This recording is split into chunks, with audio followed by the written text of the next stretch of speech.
Nice to meet you in person. I interviewed you a long time ago, and it was just over Zoom. Yeah.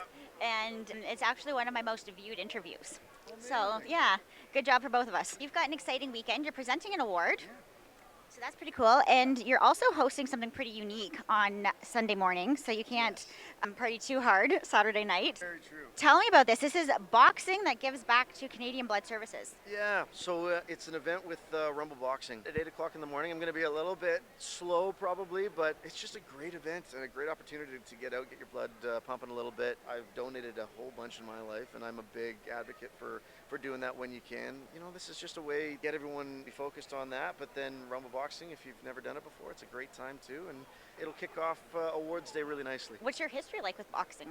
I certainly wasn't far from a Gold Glove boxer, far from anything that's I've never seen the inside of a ring. There's something about the athletic benefits you get from boxing that's pretty fun and pretty rad. And it was an opportunity I didn't think was going to come up, but when they reached out and CCMA has kind of put all the pieces together to do this, without question, I said a huge yes. And 8 o'clock in the morning might be a little dazed, but it'll be great. It'll make you feel good after, Yeah. too, and make you feel like you actually did something healthy this weekend. Get some endorphins going, maybe sweat out a little bit of whatever I drank the night before. And Well, you've had an exciting summer. You released your EP, Planes Don't Wait, and then you were on tour with Dallas Smith, and that must have been a complete riot.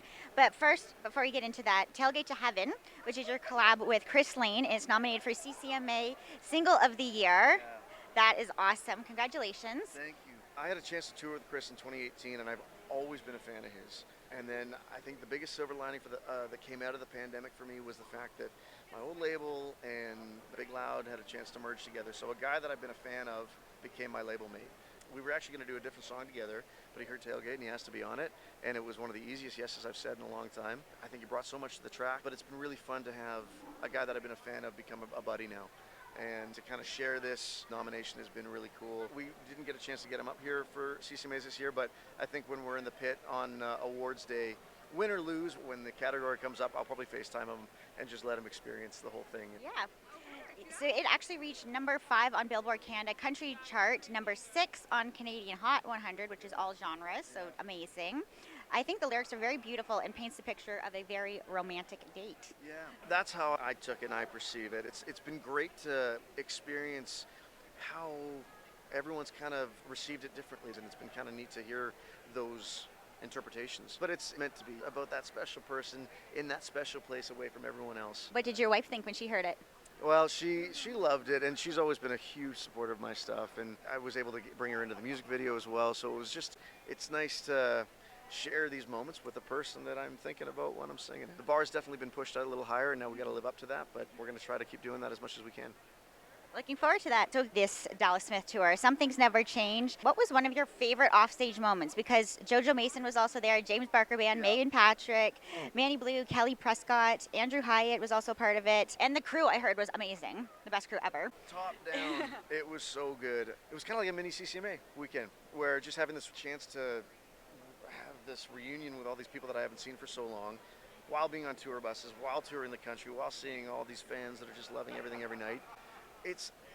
There's something so cathartic and amazing about tours, and our tours aren't the debaucherous thing that people think. We're getting older, so we have to be a little healthier on the road and all that. But it was a special tour, and it was a really great chance to reintroduce ourselves into the music world and get our lungs going again, and get back into touring shape. So now that you've been so busy on that tour and everything, and doing this weekend, a couple shows, extra shows here and there, because I know you did a couple more festivals afterwards. Yeah.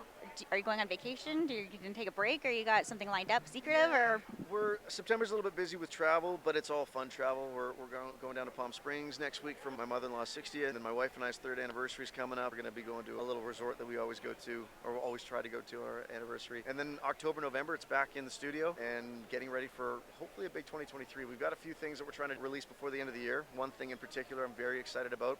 I have to be cryptic and leave it at that. But there's a lot on the horizon, and I'm looking forward to what's to come. I'm very excited for that. Thank you so much for stopping by. Thank you so much.